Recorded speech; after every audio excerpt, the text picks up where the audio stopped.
Sometimes the strangest laws in the universe exist for a reason, even if no one remembers why. Ethan Walker didn't expect his day to end in an alien courtroom, but there he stood anyway, hands resting on a cold rail of polished black metal that felt heavier than steel.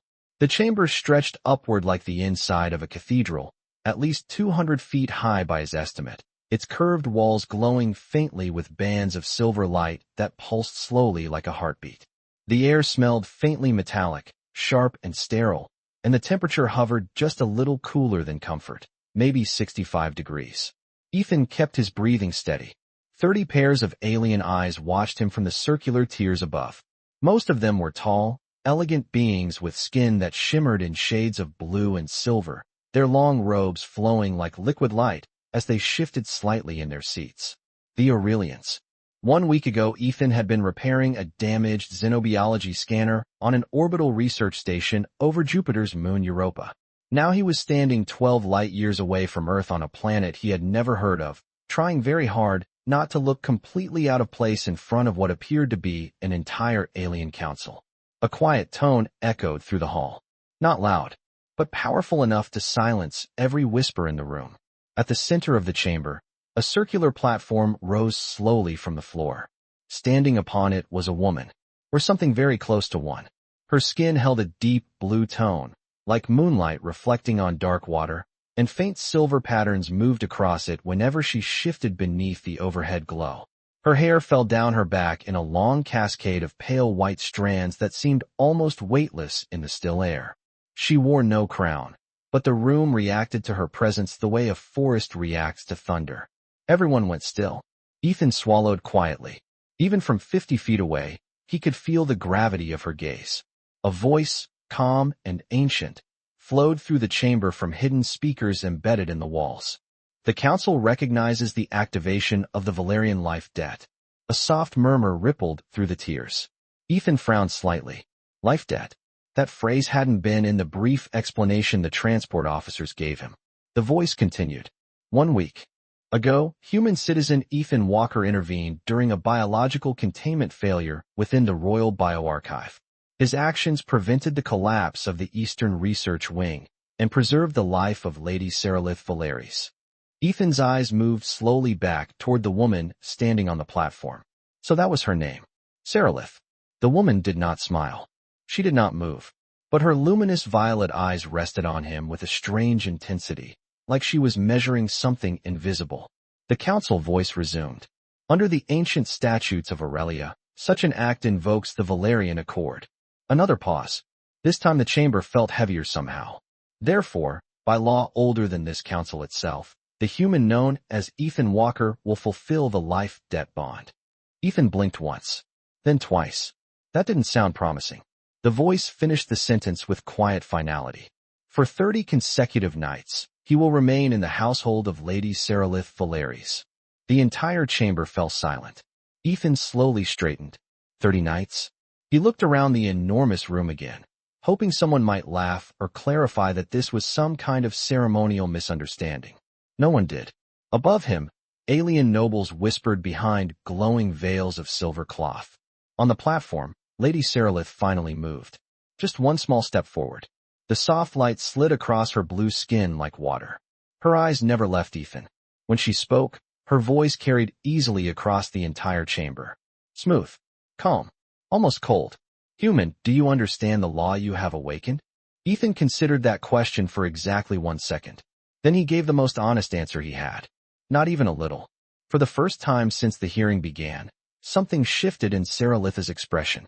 Not anger, not amusement, something quieter, almost like curiosity. And somewhere high above them in the silent tiers of the council chamber, a few of the older Aurelians exchanged knowing looks. Because everyone in that room understood something Ethan Walker did not. The law of 30 nights had not been invoked in nearly 300 years. And when it was, nothing ever ended the same way it began.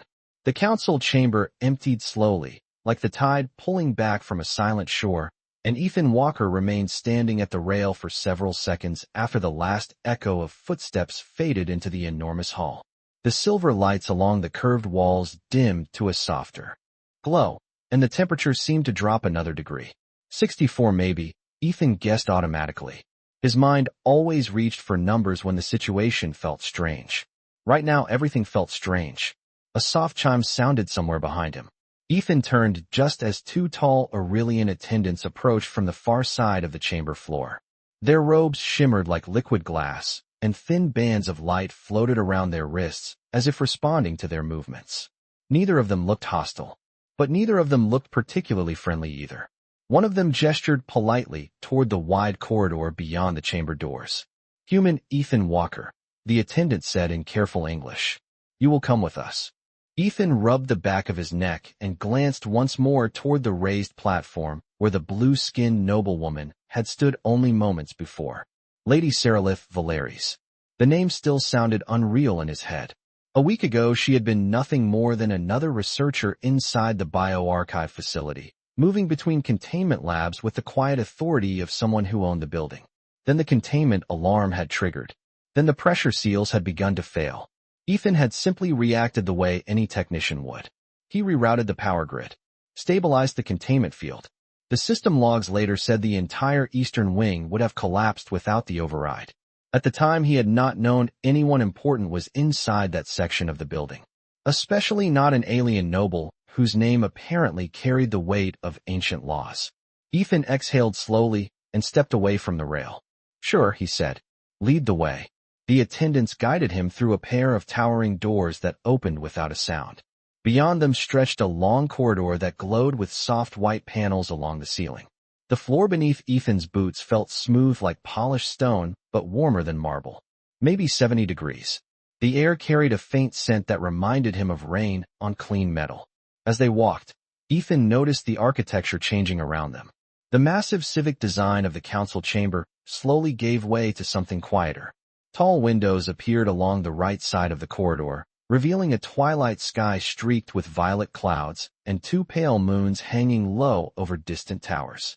Aurelia, 12 light years from Earth. Ethan still had trouble believing that part. After nearly a minute of silent walking, they reached a wide circular lift platform set into the floor. One of the attendants touched a glowing panel. The platform rose smoothly upward through a vertical shaft of pale light. Ethan felt the faint shift of gravity as the lift climbed several levels. Finally, the platform stopped. A curved hallway opened ahead of them.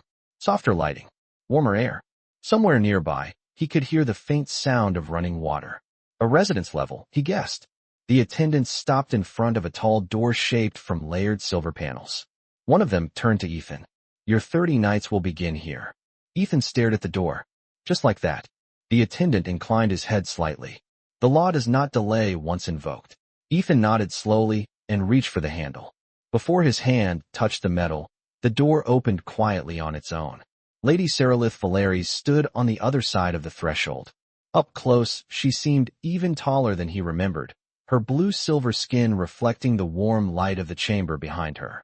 Her pale hair fell loosely over one shoulder, and her violet eyes studied Ethan with the same calm intensity from the council chamber. For a moment, neither of them spoke. Then Seralith stepped aside and gestured toward the room beyond. "Enter, human Ethan Walker," she said. Her voice was quiet but steady. "The first night has already begun." Ethan hesitated only half a second before stepping inside. The door closed softly behind him.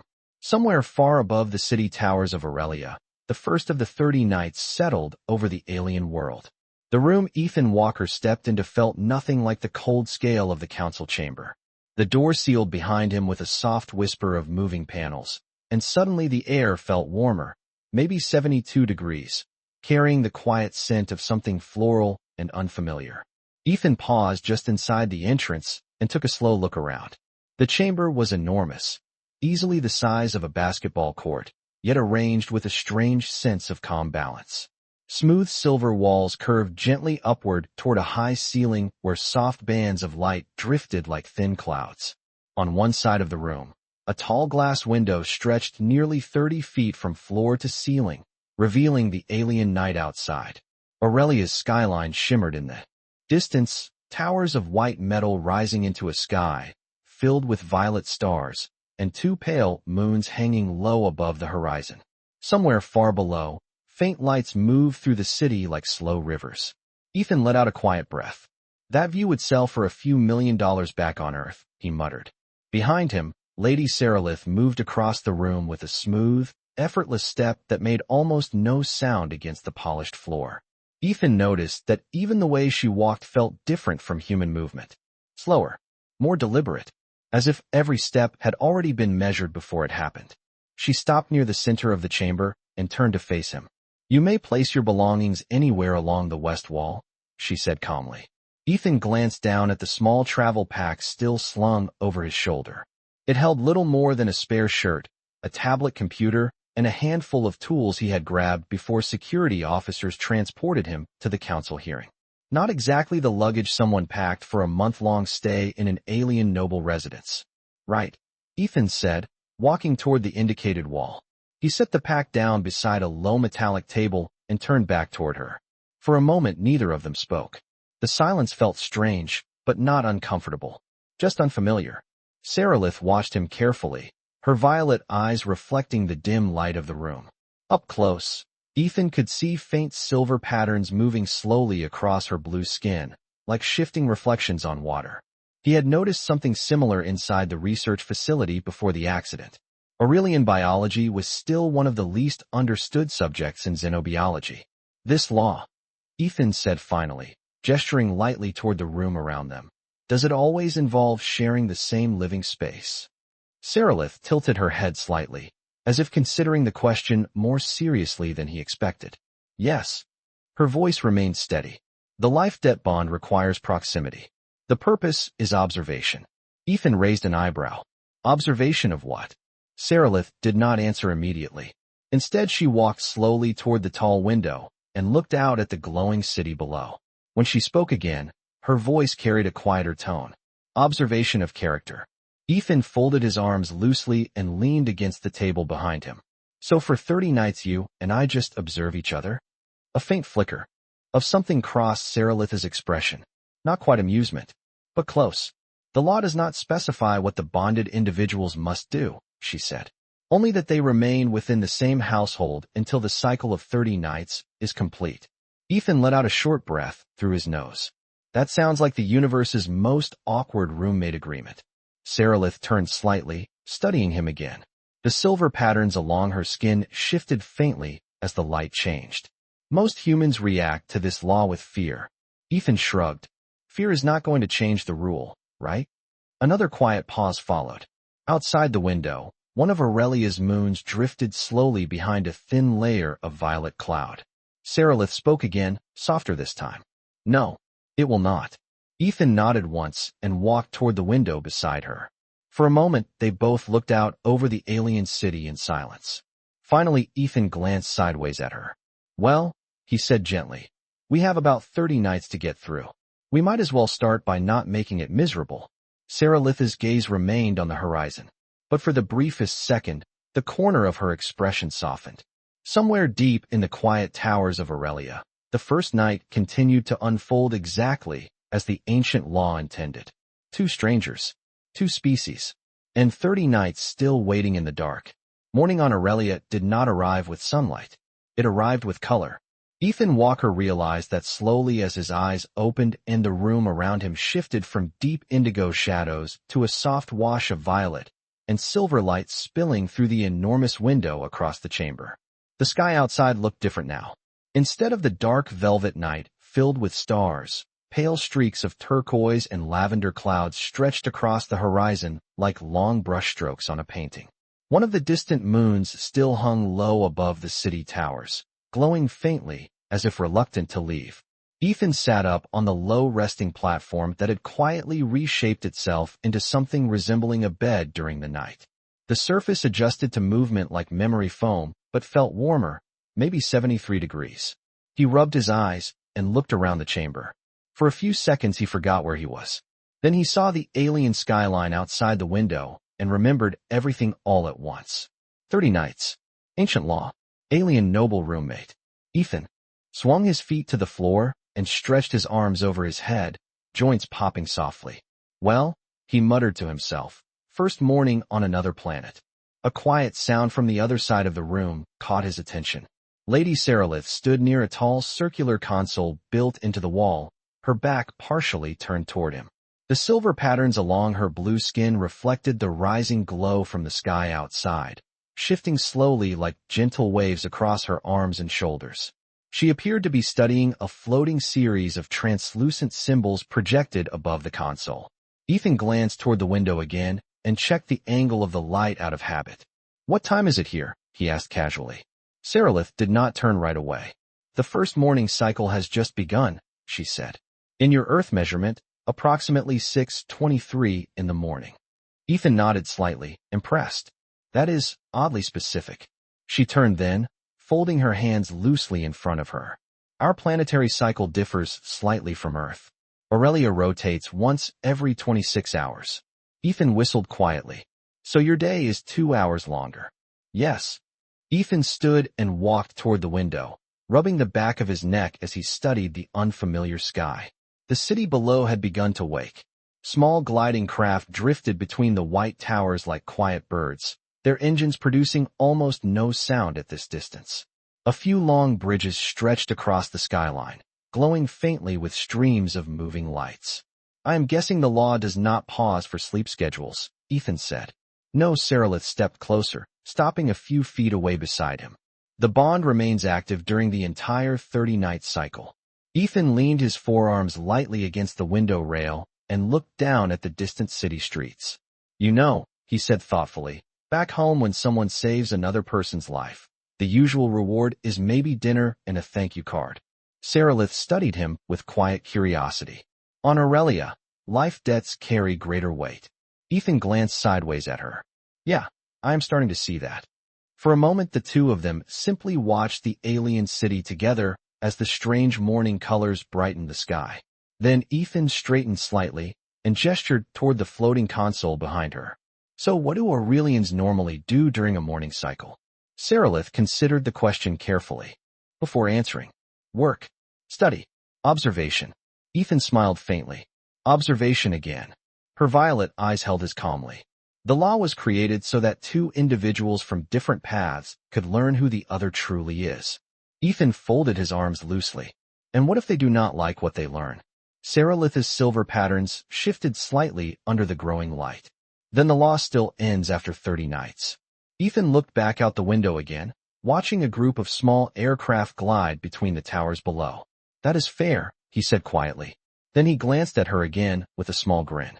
"So, Lady Sarilith, what exactly do you plan to observe first about the human you are stuck with for the next 29 nights? For the first time that morning, the faintest hint of a smile touched the corner of the alien noble's expression as the strange sunless dawn of Aurelia continued to brighten the sky. By the middle of the morning cycle, Ethan Walker had already discovered something strange about life inside the residence of Lady Sarilith Valeris. The place was quiet, not the peaceful quiet of a normal house, but the kind of stillness that felt carefully designed, as if every sound in the building had been measured and softened on purpose. The wide chamber they shared connected to several other curved hallways that branched deeper into the residence, yet Ethan had not seen another person since the attendants left him the night before. No servants moving through the halls, no guards at the doors, just the faint hum of unseen systems hidden inside the silver walls. Ethan stood near a narrow preparation counter along the west side of the chamber, examining a smooth metallic device that had silently produced a small tray of food a few minutes earlier. The tray contained several translucent cubes that shimmered with pale color and a bowl of warm liquid that smelled faintly like citrus and something earthy. He lifted one of the cubes between his fingers and turned it slowly in the light. "I am guessing this is breakfast," he said. Sarilith stood across the room near the window, watching him with quiet interest. "Yes." Ethan studied the cube again. "And it will not dissolve my internal organs." The alien noblewoman blinked slowly. "No." Ethan nodded. "Good start." He placed the cube in his mouth. The texture surprised him immediately. It melted almost instantly, releasing a cool sweetness followed by a warm flavor that reminded him faintly of honey and fresh mint. Ethan chewed thoughtfully for a moment before swallowing.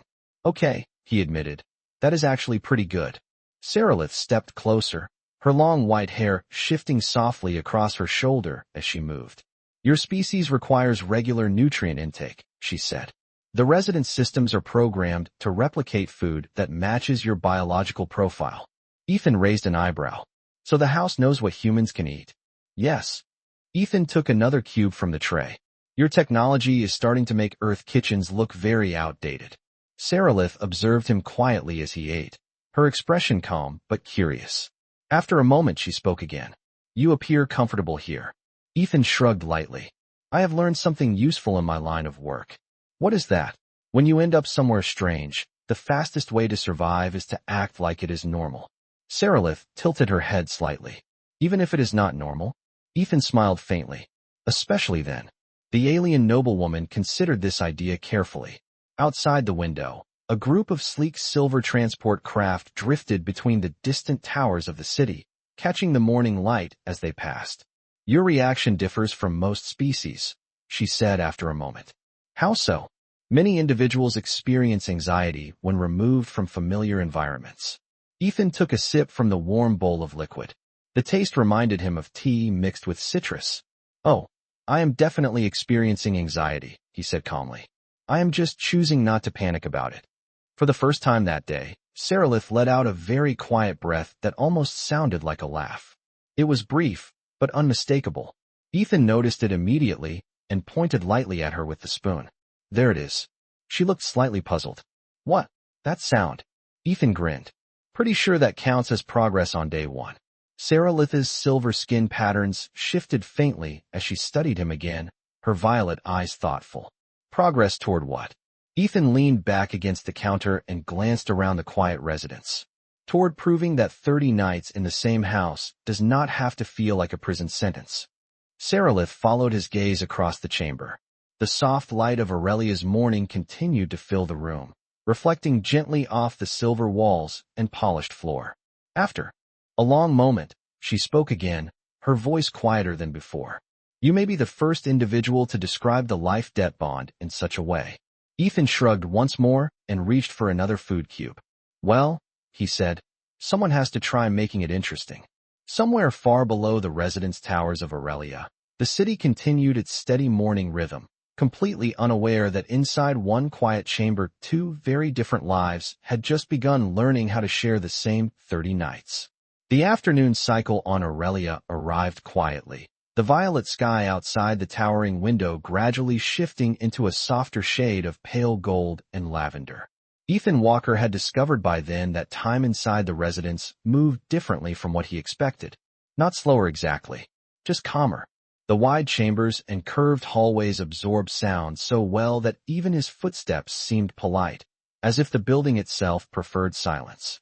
He stood near the massive window again, resting one shoulder lightly against the cool silver frame while watching the city below. From this height the traffic between towers looked almost peaceful. Dozens of slender transport craft drifted along invisible paths between the buildings, their hulls reflecting the strange Aurelia sunlight. A few larger vessels glided far above them, like slow-moving whales crossing a quiet ocean of sky. Behind him, Lady Saralith moved through the room, carrying a small circular device about the size of a dinner plate. The surface of it glowed faintly with shifting rings of pale blue light. Ethan noticed her reflection in the glass and turned slightly. Please tell me that is not some kind of observation scanner pointed at the human subject, he said. Saralith paused beside a low table near the center of the chamber. It is a cultural recorder, she answered calmly. Ethan raised one eyebrow. That sounds suspiciously similar. She placed the device onto the table and activated it with a gentle touch.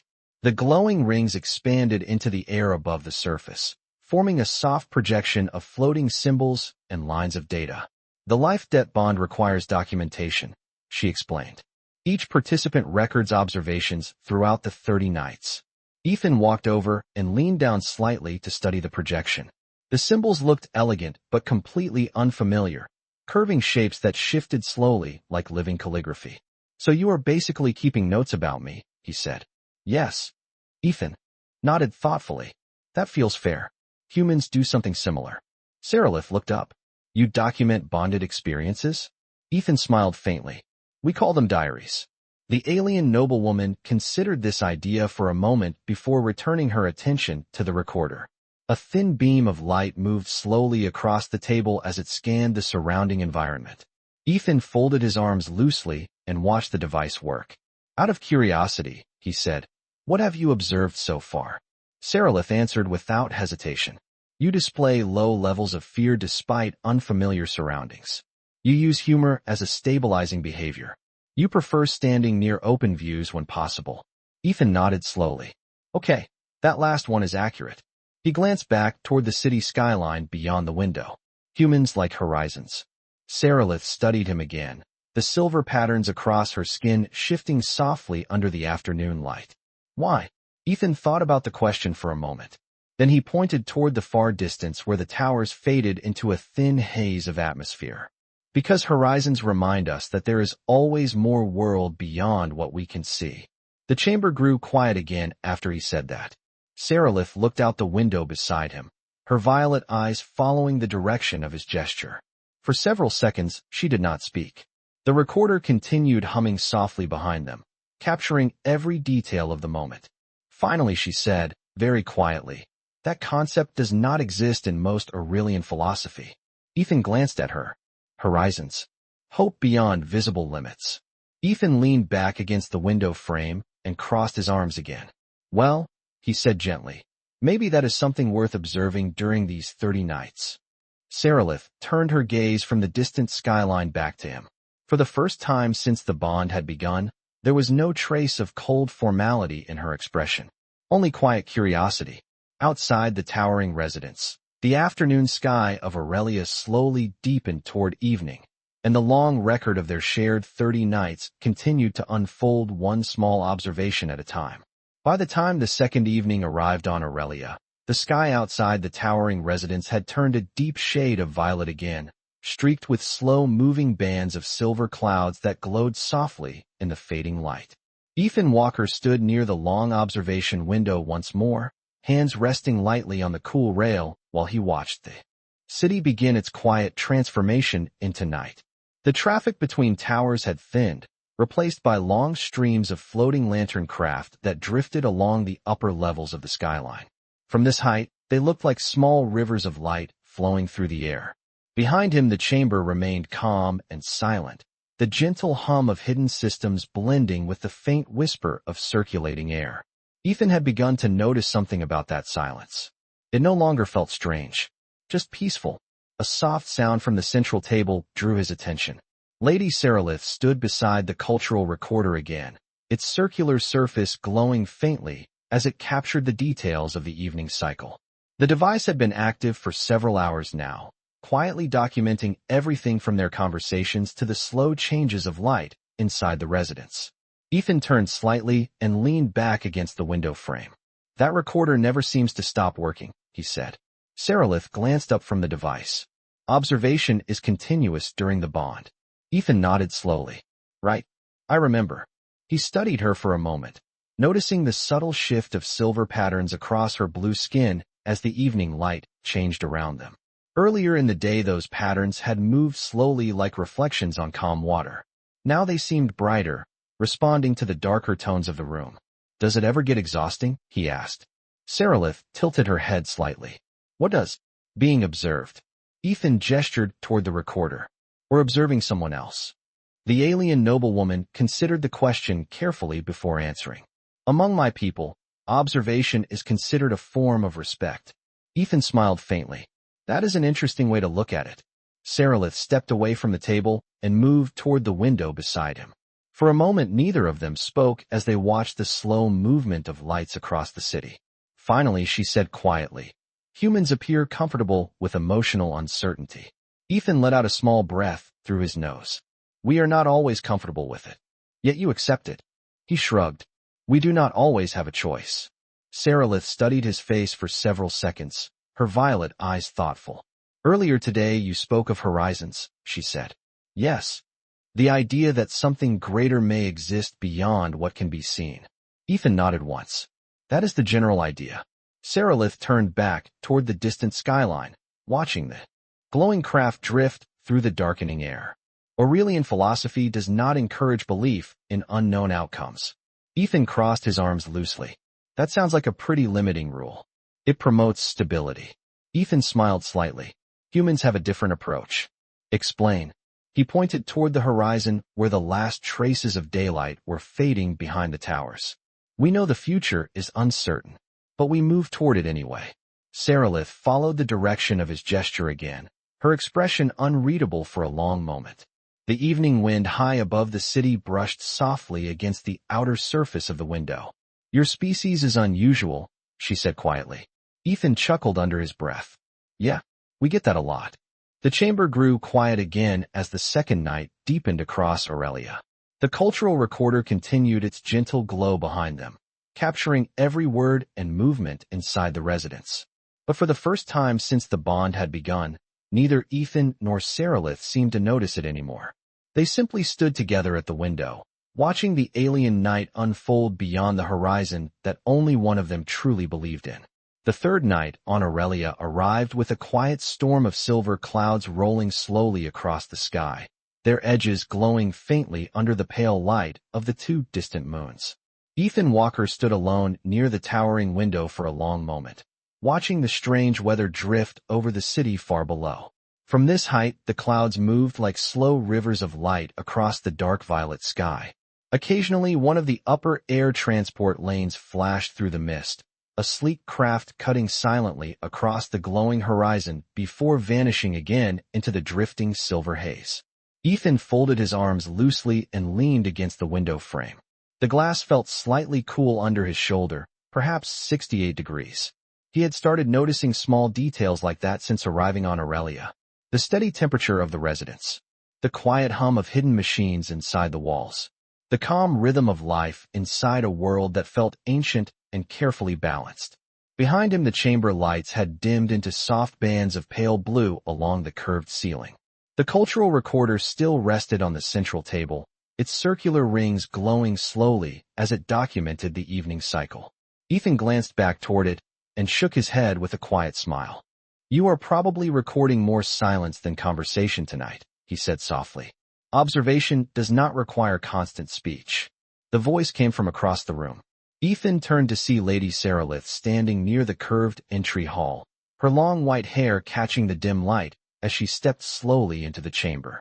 The silver patterns along her blue skin shimmered faintly beneath the shifting glow of the storm outside. She moved toward the window with the same calm grace he had begun to recognize over the past 2 days. Ethan straightened slightly and stepped aside to give her space at the rail. For a moment, neither of them spoke. They simply watched the clouds pass over the glowing city together. Finally, Ethan gestured toward the sky. Does weather like that happen often here? Saralith followed his gaze. Aurelia's upper atmosphere contains large concentrations of reflective mineral particles. Storm systems gather them into visible formations. Ethan nodded thoughtfully. So those clouds are actually full of microscopic metal dust. Yes. Ethan let out a quiet whistle. That is officially the most alien weather forecast I have ever heard. Saralith looked at him briefly, and this time the faint curve of her expression lingered a little longer than before. After a moment, she turned back toward the skyline. Earlier today you spoke about horizons again, she said. Ethan leaned forward slightly on the rail. Yeah. The idea continues to interest me. Ethan smiled faintly. Humans spend a lot of time thinking about things we cannot see yet.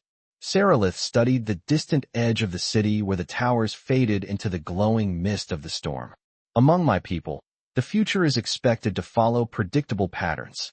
Ethan shook his head gently. That sounds comfortable. It is. But it also sounds boring. Saralith glanced at him again, curiosity flashing briefly in her violet eyes. Why would uncertainty be preferable? Ethan looked back out toward the drifting silver clouds. For a moment he did not answer. Then he spoke quietly. Because sometimes the future surprises you with something better than you expected. The storm clouds shifted slowly across the sky outside, reflecting pale moonlight across the vast window. Saralith watched them in silence for several seconds. Then she said something that the cultural recorder captured instantly. Perhaps the purpose of this bond is not only observation. Ethan turned slightly. What else would it be? Saralith did not look at him as she answered. Her gaze remained fixed on the distant horizon where the glowing storm continued to move across the alien sky. Perhaps it exists so that two individuals may discover something neither one predicted. Ethan said nothing for a moment. He simply watched the shifting light of the storm beside her, realizing that the quiet distance between them at the window felt smaller than it had the night before. And somewhere beyond the drifting silver clouds of Aurelia, the long path of the remaining 27 nights waited patiently ahead. On the fourth morning the storm had passed. Aurelia's sky stretched clear and wide beyond the massive observation window, painted in layers of pale gold and soft lavender as the twin suns climbed slowly over the distant horizon. Ethan Walker stood quietly beside the window, holding a warm ceramic cup between his hands. The drink inside was an Aurelian herbal infusion that Seralith had introduced the previous evening. Its flavor reminded him faintly of citrus and cedar. He took another slow sip while watching the light spread across the distant towers of the city. From above, the skyline looked almost peaceful, a forest of graceful spires rising through drifting ribbons of early morning mist. For a moment Ethan simply stood there breathing in the quiet calm of the residence. Then soft footsteps crossed the polished floor behind him. "You are awake earlier today," Seralith said. Ethan glanced over his shoulder with a relaxed smile. "Habit from Earth. Morning usually starts around 6:30 where I come from." Seralith approached the window and paused beside him. The golden sunrise reflected gently across her blue skin, and the silver patterns along her arms shimmered faintly as the light shifted.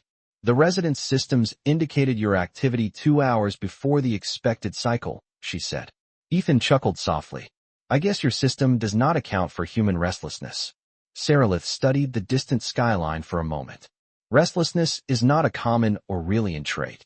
Ethan leaned against the railing again, watching a slow formation of floating cargo platforms move between towers far below. "Back home, restlessness is basically a national pastime." Seralith turned her gaze toward him with quiet curiosity. Why would a species seek constant change? Ethan thought about the question for a few seconds before answering. "Because we believe the future might hold something better." Seralith was silent for a moment. "Even if that future is uncertain." "Especially if it is uncertain," Ethan replied. A soft breeze brushed against the outer surface of the massive window as the morning atmosphere shifted across the upper levels of the city. For several minutes neither of them spoke. The cultural recorder on the central table continued to glow faintly as it documented every detail of the moment. Finally Seralith stepped slightly closer to the window and looked out across the horizon where the sunlight now stretched across the vast alien landscape. "There are 26 nights remaining in the bond," she said quietly. Ethan nodded. "That is what the law says." "Yes." Ethan turned the empty ceramic cup slowly in his hands. "You know something funny about that rule?" Seralith looked toward him. "Explain." Ethan smiled faintly and gestured toward the bright horizon. "Back on Earth, when people are forced to spend time together like this, sometimes they start counting the days until it ends." Seralith observed him carefully. "And you?" Ethan looked out across the glowing skyline of Aurelia, watching the sunlight dance across the distant towers of an alien world that had begun to feel just a little less distant. Then he spoke quietly. "I think I might start counting the days we still have left." Seralith did not answer immediately. She simply stood beside him at the vast window, her violet eyes reflecting the golden light of Aurelia's morning sky. Somewhere deep within the residence, the cultural recorder continued its silent work, capturing the smallest shifts of expression, tone, and movement between two individuals who had begun this bond as strangers. Outside, the horizon stretched endlessly across the alien world, and for the